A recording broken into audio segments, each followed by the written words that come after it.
Today on Locked On Canadiens, I take great joy in drinking some Leafs Haterade.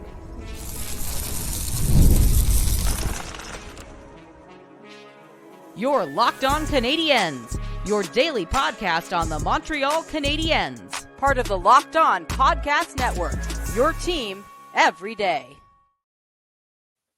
Hi there, everyone, and welcome to episode 1065. As you know, we are free and available wherever you get your podcasts, as well as on YouTube. We're part of the Locked On Podcast Network, where you get your team every day. Today's episode is brought to you by FanDuel. Make every moment more. Right now, new customers get $150 in bonus bets guaranteed. That's $150, win or lose. Visit FanDuel.com/lockedon to get started. My name is Laura Sav, also known as the Active Stick, and I'm not joined, as always, by my wonderful co-host, Scott Matla. He is currently in... I'm not going to tell you where he is, but he's on vacation. He's getting a tan and drinking some cocktails and getting much needed rest. He pretty much carried the show over the last couple of months. I had a lot of work related stuff, and that's also why we didn't get a Wednesday episode. Again, it was work related stuff. It was unavoidable, and I do apologize to everybody. But I'm here, and I want to do a really quick episode to count as a Thursday episode, and then you'll get a mailbag episode. So think of it as 2 episodes in one day, essentially. And just real quick, tomorrow's episode, the Friday episode, is going to be the mailbag episode. I've got lots of questions, but if ever you ever want to get in touch with us, lockedoncanadiens@gmail.com. On Twitter, we are at LO_Canadiens. You can find me at The Active Stick. You can find Scott at Scott Matla. You can also leave comments and questions in the YouTube. Just, be nice to each other. All right, so let's get real quick into a news roundup. This is extremely belated news because at this point it's been a little over a week, not even over a week. It was Friday that the news dropped that obviously Adam Engstrom has signed his entry-level deal with the Montreal Canadiens, a 3-year entry-level deal, standard everything, as we expect him to be in Laval for at least the beginning of next season. He, for me, is somebody that kind of went under the radar for a while and was quietly really good.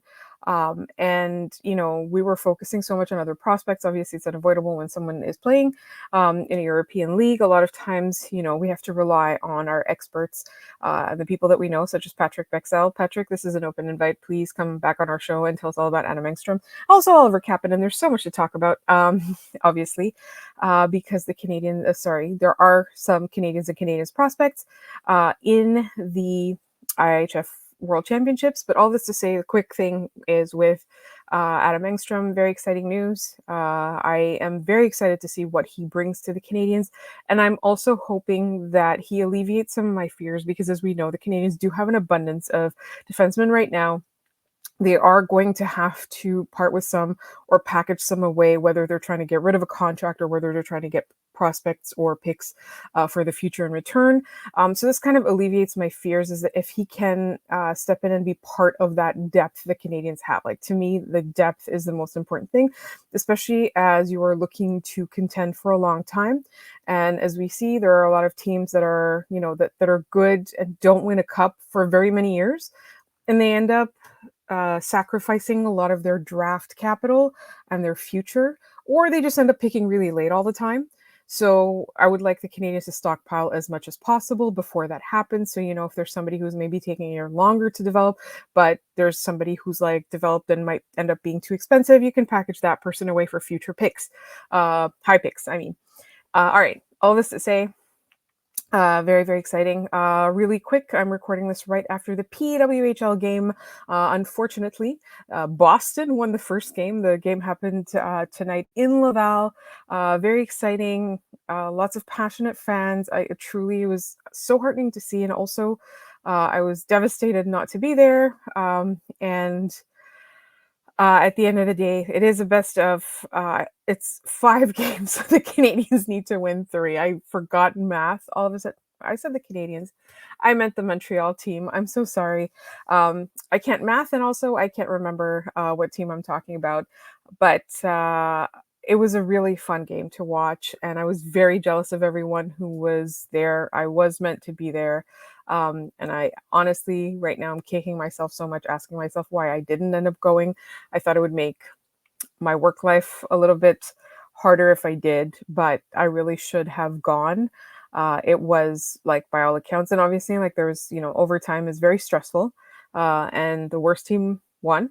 um, and I already hate Boston. Boston has one of my favorite players on it, but I don't know if Hillary Knight is playing on a team that is not my team. It is so easy to hate. Anyway, the Canadiens do have a chance to redeem. I call them the Canadiens again. The PWHL Montreal team do have a chance to redeem themselves. They've got another home game, and then basically 2 games in Boston, but the last game is only necessary if they lose these 2 games. Sorry. But the last game is only necessary if they win one of the next 2 games. And then the 5th game, if necessary, will take place again here in Laval. So that was part of the news roundup. There were a couple other things I wanted to talk about. The World Championships. So there are Canadians to watch. I don't know about you, but before I did this podcast, once the Canadian season was over, I wasn't all that interested in the World Championships, even the final a lot of the time, right? Even though a lot of players that I love were in there, a lot of Canadians would have been in the World Championships. But when I started doing the podcast, I cared a little bit more, and I started following the Canadians over the IIHF World Championships a lot more closely. So who's going? Caden Gooley's going, Uri Slafkovsky's going, Cole Caulfield is going, Oliver Kapanen is going. Well, I guess they're already there right now practicing, I should say. And who am I forgetting? I am forgetting a prospect. Vincenz Rohrer, right. Apologies for that. The games are due to start on May 10th, which is probably the time that you're listening to this today. And if you want to watch them go head to head, I think for me the most exciting one is on May 13th in the morning. At 10:20 a.m., Slafkovsky is going to face off versus Caulfield, and that to me is going to be really fun. And then the following day, Vinny Rohr is going to be facing off against Caden Gooley. And then we've got a Rohr Kapanen matchup, which is on the 16th, which at this point I believe is on Thursday, if I'm not mistaken. And finally on the 18th, this is all in the round robin, obviously, and then we'll see after that who's left over. But the last game in the round robin where you'll see Canadian on both teams face off against each other is Kapanen versus Gooley on the 18th. And that's basically, for me, I'm watching them now the way that I would watch a prospect. Like, I don't necessarily, not all that invested as like, oh, if Canada wins or Finland wins or whoever, right? I'm more invested in how this guy plays or that guy plays. So that's my mini news roundup that I wanted to talk about. And then I want to move on in our next segment to the draft and kind of like the latest whisperings that I'm hearing. There's a lot of contradictory speculation, I'm going to call it, not contradictory information, but a lot of contradictory speculation out there. And I am going to discuss that in our next segment coming right up. But first, this episode is brought to you by Indeed. Passion, drive, and patience. What makes... But first, this episode is brought to you by Indeed. There's no I in team, but there is one in Indeed, and that's the hiring platform that you need to build yours. When you're hiring, you need Indeed. Indeed is the hiring platform where you attract Indeed is the hiring platform where you can attract, interview, and hire all in one place. Instead of spending hours on multiple job sites searching for candidates with the right skills, Indeed's a powerful hiring platform that can help you do it all. We streamline hiring with powerful tools that help you find matched candidates. With Instant Match, over 80% of employers get quality candidates whose resume on Indeed matches their job description the moment they sponsor a job, according to Indeed data in the US. Honestly, it's just so much easier. If you've ever tried hiring is kind of a nightmare. You really need the perfect person for your job. You want the best person for your team. And it's just truly, you need all the help you can get. And honestly, Indeed helps you do so much. It helps you do it all. Start hiring now. with a $75 sponsored job credit to upgrade your job post at Indeed.com/lockedon. Offers good for only a limited time. Claim your $75 credit now at Indeed.com/lockedon. Indeed.com/LOCKEDON. Terms and conditions apply. Need to hire? You need Indeed. All right. Let us get into the latest whispers on the draft. So I asked a lot of my informed colleagues in, the Habs sphere about whether or not there was a chance that Demidov would be available. In fact, a lot of our mailbag questions are kind of focused on that as well. Is Demidov going to be available? To my mind, it really depends on if other GMs galaxy brain it. So obviously, Macklin Celebrini has separated himself far and away from the pack, so he's going first overall. The Sharks are not going to trade that pick. I mean, they traded Hurdle and gave away picks to get, that we're not going to get into that. But they have made some very bizarre decisions, but I don't think that they can possibly galaxy brain this. Like the first time they win the draft lottery in franchise history, they're picking first.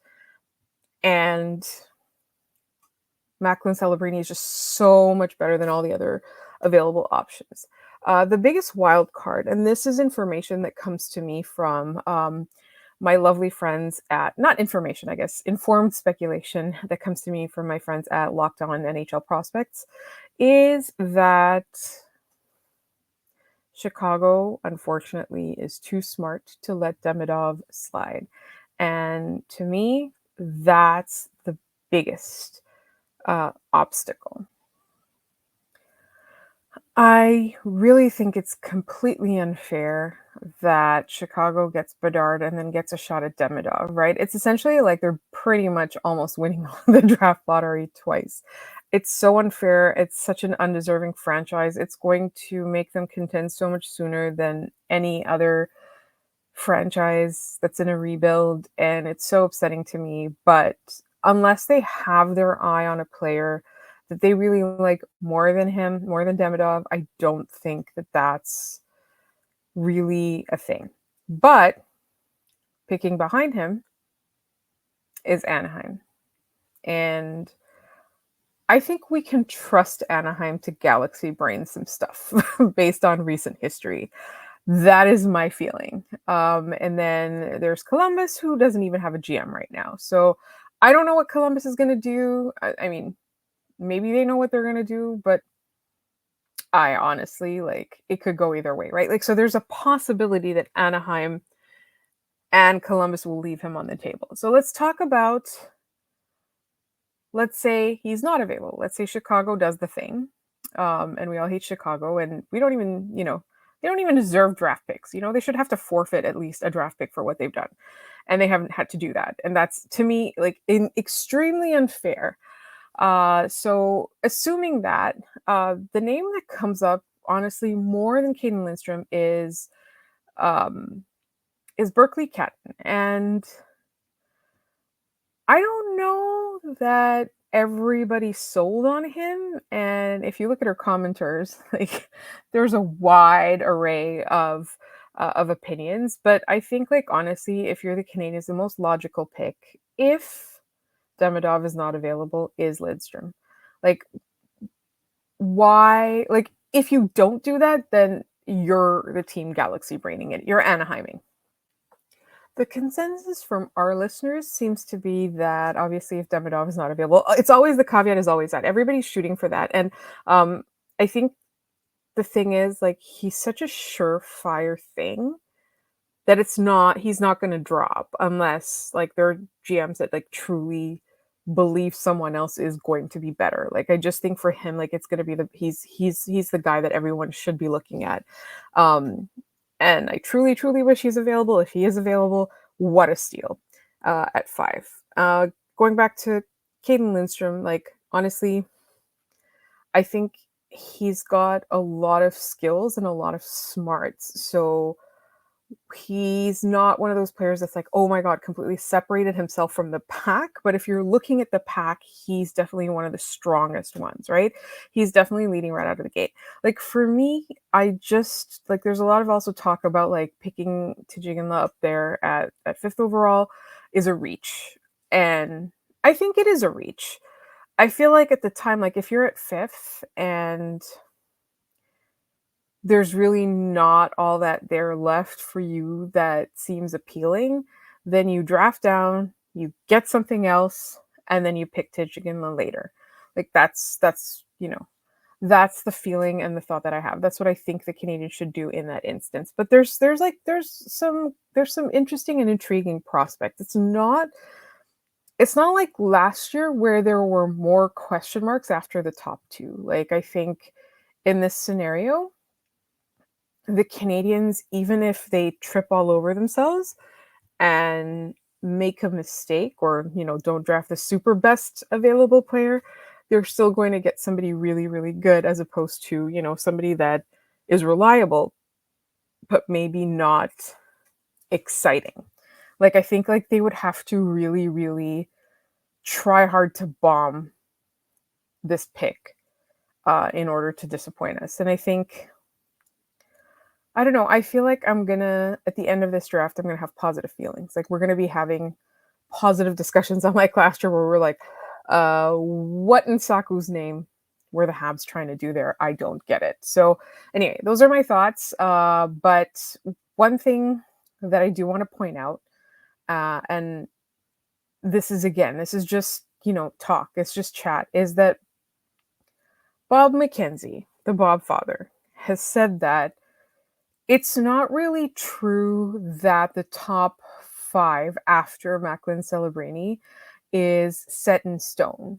As in, it's not necessarily true that GMs overall think that Demidov is second, So that's the thing that gives me hope. But I don't know. It's a 1 in 4 shot that they get him. I'm still going to dream about it. I still want to hope, unless the Blackhawks come out and truly just say that they're going to take him, like I'm still going to hold on to hope until the night of the draft. And that's pretty much it. I don't know if I made you feel better or not. I hope so. I kind of took it away and then I put it back. But that was, those are my thoughts on the draft. All right. I've been waiting a long time to do this, pretty much since the weekend.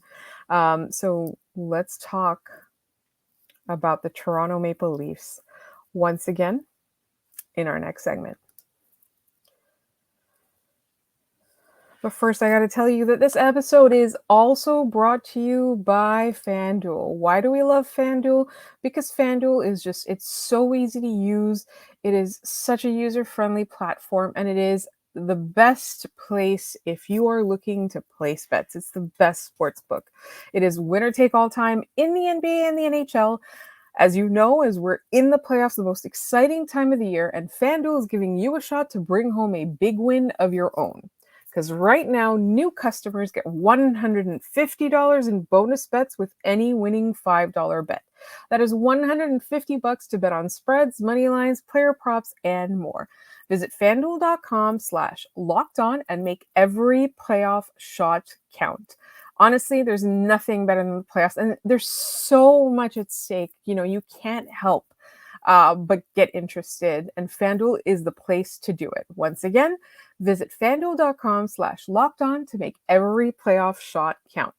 FanDuel, America's #1 sportsbook.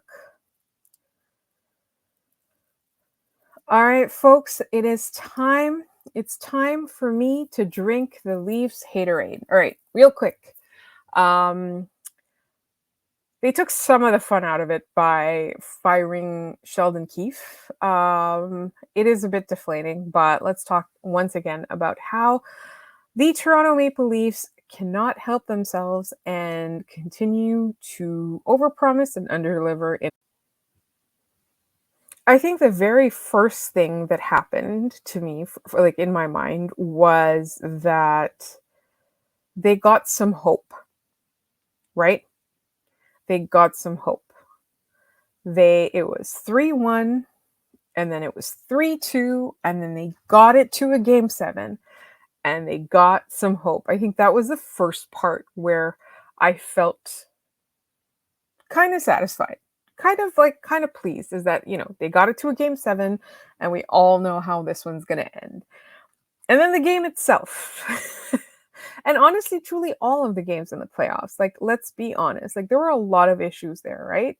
And then the entire fan base turning on William Nylander for having migraines. I don't know if you've ever had a migraine, let alone an ocular one, but those things are horrible. You can't see. You can't see, right? And I mean, personally, for me, when I get a migraine, I can't even lift my head off the pillow. Like, sometimes when I miss episodes and Scott's not here, it's because I've been completely incapacitated by one. I can't even do a show from my chair. So to expect a guy to play an anaerobic sport when he can't see through his eyes, also ocular migraines. I don't know if you've ever experienced one. Thankfully I have not. Like, my migraines are different, but my friend told me that she had that, and she, called 811 to see what it was about, and they were like, go to the hospital right now, because it turned out to be, thankfully, an ocular migraine. But a lot of the stuff, it's like, it could be like a stroke, you could be losing your sight. It's serious, like, when you start seeing those spots and everything. So yeah, so she truly thought she was dying. Like, her partner had to take her to the hospital immediately. She was out on a walk and it started. So, like, I can't even imagine, like, what William Nylander was going through. And like that's not even counting the pain. Like, the fact that you can't see, like, that's not even counting the pain, the nausea, the fatigue, the dizziness. Like, migraines are no joke. And all of Toronto was turning on him for not playing with a migraine. And the worst part is, they've been down on this guy because he held out for his last contract, because he knew how good he was, and Kyle Dubas was trying to lowball him so that he could pay Mitch Marner way too much money. And the fan base has never forgiven him for it when he has been one of their most valuable players. I don't know if you remember when it was 3-1 and the Habs came back and, dumped them out of the playoffs. But William Nylander was one of the only players performing at that time. So that's a whole other thing. And then not just William Nylander, he came back, like, seemed to be embraced, etc., like, starting to be appreciated. And then the fan base turned on hometown boy Mitch Marner. And that, to me, was, I think, that wasn't the cherry on the top. We're about to get to the cherry on the top. Mitch Marner, personally, in my mind, is just overpaid. He's fantastic. He's amazing.